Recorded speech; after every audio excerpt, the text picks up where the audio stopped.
The restaurant glittered like a jewelry box turned inside out. Crystal chandeliers trembled with light, and the soft hum of conversation floated above white tablecloths so crisp they looked sculpted. Daniel adjusted his black vest in the reflection of a polished wine cooler and reminded himself, as he did every night, that this job was not about pride. It was about Sophia. Sophia was 6 years old and believed her father could fix anything. Broken crayons. Scary dreams.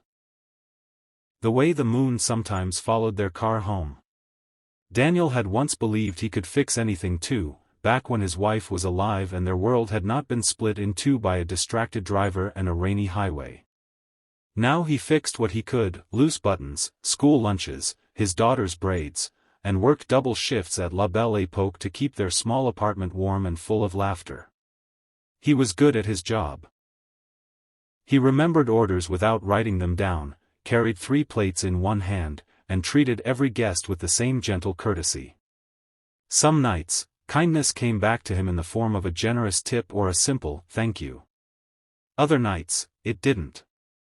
The hostess straightened when the doors opened and a woman swept in as though the evening had been waiting for her. She wore a tailored ivory suit and heels that struck the marble floor like punctuation marks.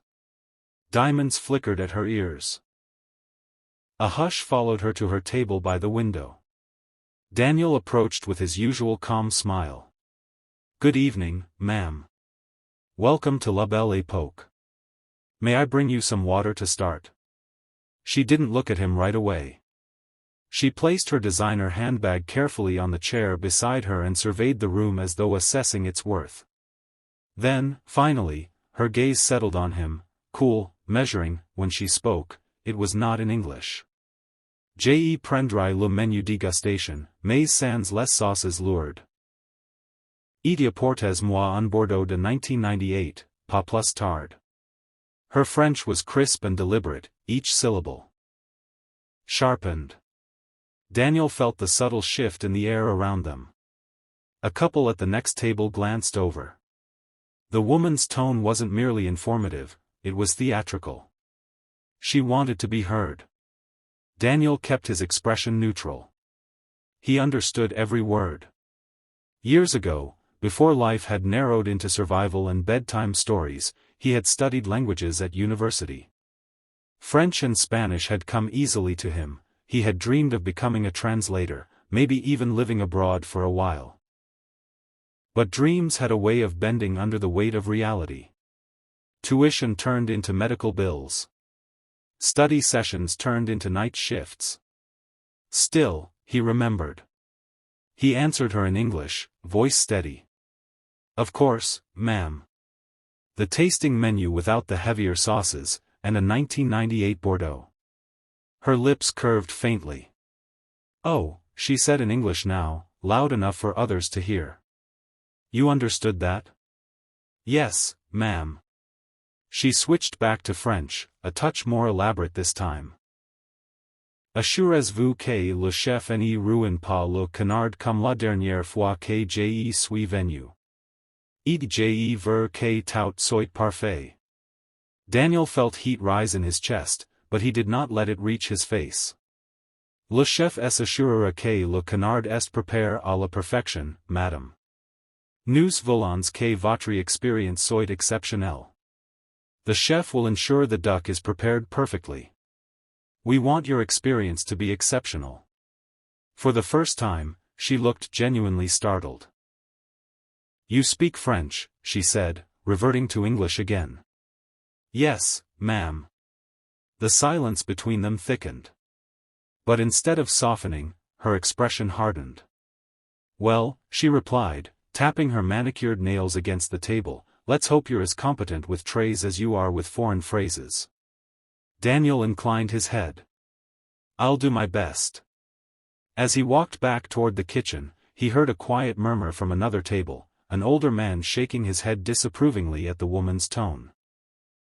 Daniel pretended not to notice. Pride did not pay rent. Pride did not buy Sophia's favorite strawberry yogurt. Throughout the evening, the woman continued her subtle performance. When Daniel refilled her wine, she remarked, in Paris, the service is much more attentive. When he set down the third course, she sighed dramatically and said, in French again, C'est lent ce soir.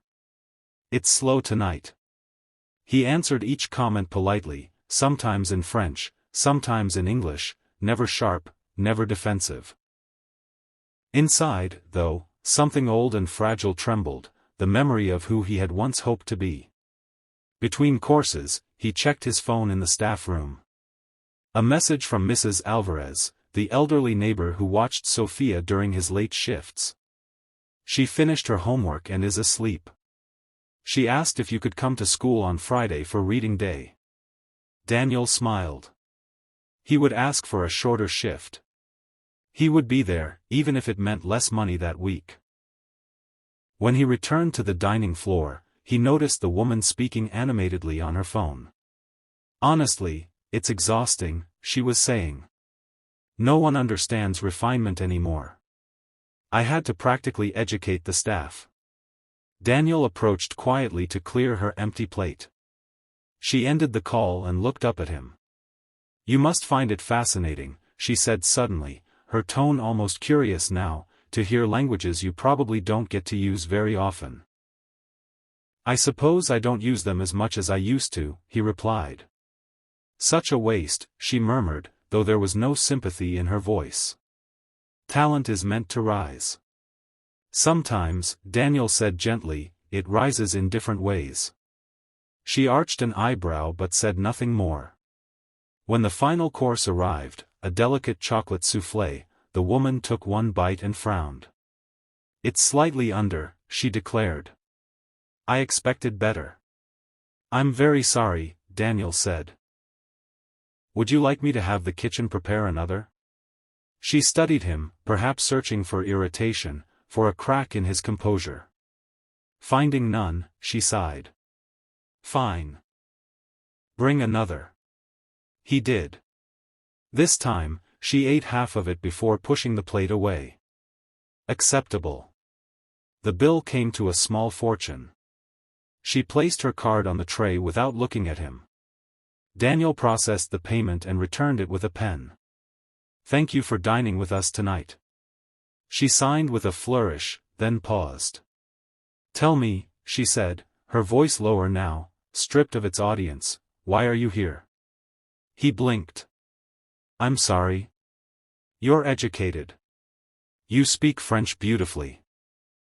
You carry yourself differently from the others. She gestured vaguely. Why wait tables? Daniel hesitated. Something in her tone had shifted, not kinder, but less performative. My daughter, he said simply. She waited. My wife passed away 3 years ago. I needed steady work. Flexible hours. This place gave me both. For a moment, the woman's gaze faltered. Just for a second. You have a daughter, she repeated. Yes, ma'am. She's 6. He expected a dismissive nod, perhaps another comment about wasted potential. Instead, she looked down at the receipt in her hand. I had a son, she said quietly. Daniel remained still. He would have been 8 now.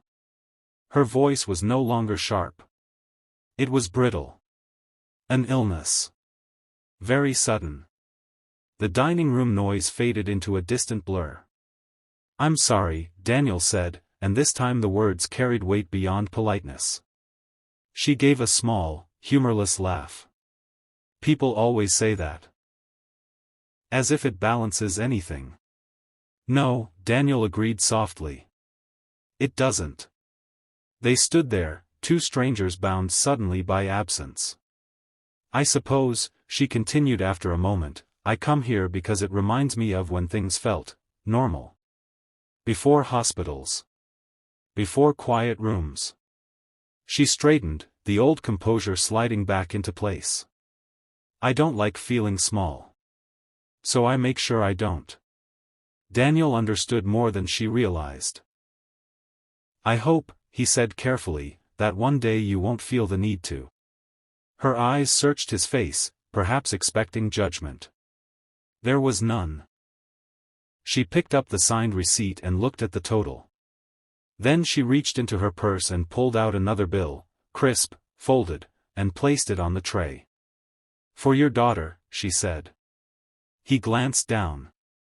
It was more than he earned in 2 nights. "Ma'am, that's too much." "It's not." Her voice was firm again, but not cruel. "Consider it an investment in potential. Make sure she reads on Friday." Daniel swallowed. "I will.